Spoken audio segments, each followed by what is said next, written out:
Զոմբիներ մի կողմ, պարոն Փաշինյան, երբ որ դուք անդրադառնում եք մարտի 1-ի դեպքերին ու ասում եք, որ Ռոբերտ Քոչարյանը պետքա դատվի, ես համաձայն եմ ձեր հետ, բայց պետքա դատվի միայն ձեր նստելուց հետո, որովհետև մարտի 1-ին 2008 թվականի ես եղել եմ 14 տարեկան, իմ ընկերները, ես,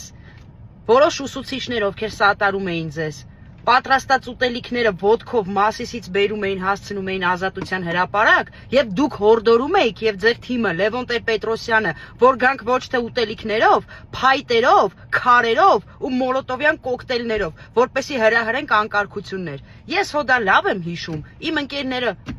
դա լավ են հիշում, ու այսօր որ դուք սպառնում եք մարտի 1-ը բացահայտված է, պետքա Ռոբերտ Քոչարյանը դատվի,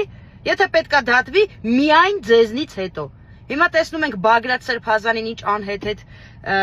մեղադրանքով եք դատապարտել, բայց մի հատ ձեզ հիշեք, դուք ոնց էիք մեզ ժողովրդիս, երեխաներին հրահրում, որպեսի փայտերով, քարերով եւ մոլոտովյան կոկտեյլներով գան, թաքցնեն Ազատության հրապարակի ծառերի տակ ու հրահրեք անկարգություններ։